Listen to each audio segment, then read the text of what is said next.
In 2018, a researcher named Ignacio de la Torre reached into a trench in northern Tanzania and felt something that stopped him cold. It was a bone, large, dense, unmistakably shaped, not shaped by weathering, not shaped by 1.5 million years of pressure, shaped by hands, deliberate hands that knew exactly what they were doing. He turned it in his fingers and understood, as clearly as you understand anything, that he was holding something that should not exist. Not in this layer of rock. Not at this age. Not yet.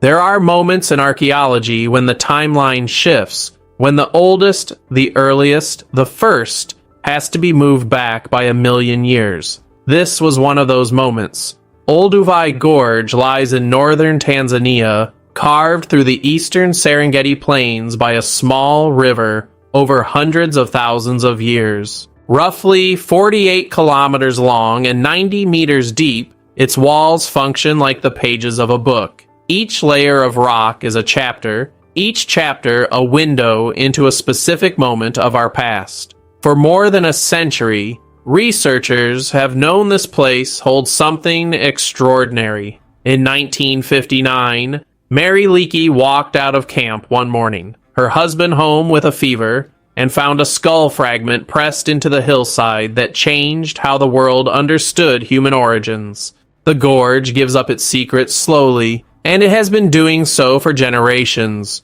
What de la Torre's team pulled from Trench 69 in 2018 was something Olduvai had never offered before. 27 bones, large ones, from the leg shafts of hippos and elephants, animals that weighed several tons alive, whose bones were thick and built to carry mass, and everyone had been deliberately altered, chips removed in sequence, edges regularized, one end shaped to a point, the other to a crescent, a notch carved into the middle, not at random, but exactly where a hand would naturally grip the tool. The team dated the site using radiometric and chronostratigraphic data, placing the tool horizon firmly in a geological layer called Bed 2 of the Olduvai sequence, 1.5 million years ago. Take a moment with that number. Homo sapiens, your species, the one that built cities and satellites, has existed for roughly 300,000 years. Neanderthals are gone.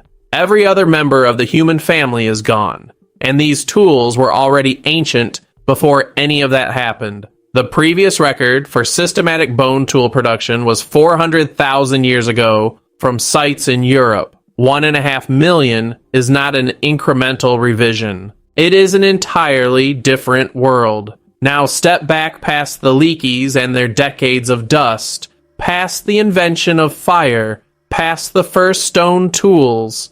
Step back to the morning 1.5 million years ago when someone picked up a bone. The animal had been large, a hippo most likely.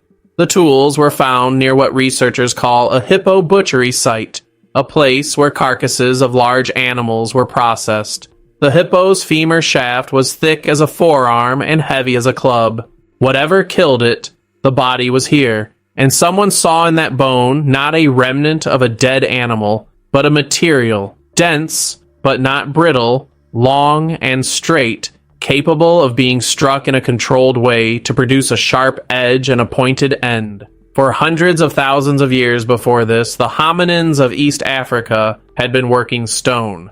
The Oldowan culture, named for this very gorge, had developed a stone tool technology dating back 2.5 million years. Deliberate striking of rock against rock to produce cutting flakes and sharp cores. The technique is called knapping. It requires understanding fracture mechanics before you strike. You have to know how the material will break. You aim at the right angle, apply the right force, read the surface for flaws. Whoever made the Olduvai bone tools already knew how to do this with stone. And then they looked at a hippo femur and transferred what they knew. If you are still here, it is because you already sense that this transfer matters in a way that goes beyond the headline. 1 million years older than the previous record sounds like a footnote to a specialist. What it actually is is a window into a mind we have been consistently underestimating. Subscribe to Ancient Oddities, because every episode on this channel opens exactly that kind of window. Transferring a skill from one material to another is not simple imitation. It requires something more abstract. The recognition that the underlying principle applies beyond the specific case in which you learned it. It requires you to look at a bone and think, this is not stone, but it will behave like stone.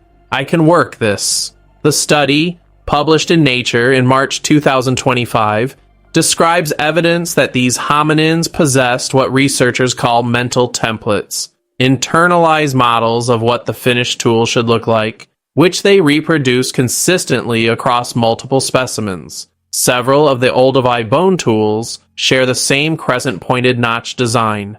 They were not made once by accident. They were made repeatedly, on purpose, to a pattern. Who made them? The honest answer is that no hominin remains were found at the T69 complex, but 2 species are confirmed in the Olduvai Basin at 1.5 million years ago, Homo erectus and Paranthropus boisei. The napping strategies applied to the bone tools closely resemble Acheulean techniques associated elsewhere with Homo erectus, but Paranthropus boisei cannot be ruled out. Recent fossil discoveries from 2025 show this species possessed hand morphology capable of powerful grasping and fine manipulation. De la Toro and his colleagues are careful with the attribution. The evidence points to capability without confirming which hand held the hammerstone. That is the honest state of the science. What the rock does confirm is that whoever they were selective.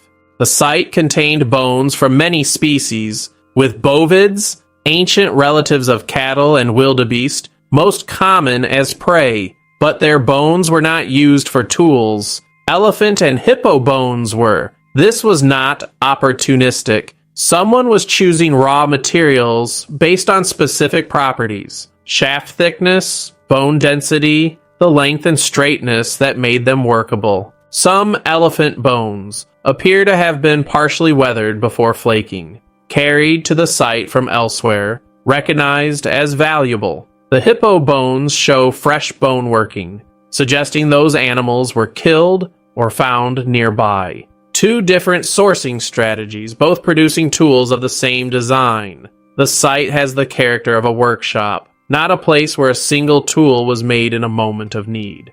A place where people came back repeatedly to make things. Back to 2018, the weight of the bone in De La Torre's hand. When the team found one of the larger specimens, an elephant humerus tool, up to 38 centimeters long, the trench went quiet, everyone looking at the same thing. He recalled it simply. There was a big party in camp that night, a party 1.5 million years later, for a tool made by a mind that knew what it was doing. 1.5 million years ago, on the shore of a lake in Tanzania, a hand picked up a bone from an animal that weighed more than a car. It struck that bone with a stone, at the right angle with the right force, and removed a flake. Then another. Then another. It shaped something that fit the grip.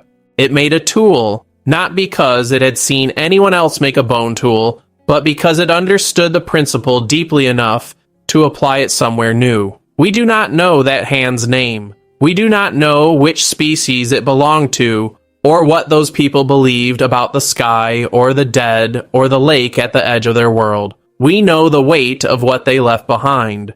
38 centimeters of shaped bone, sitting in a layer of Tanzanian rock, waiting 1.5 million years for someone to reach in and find it. What do you think they would make of us if they could look forward the way we look back?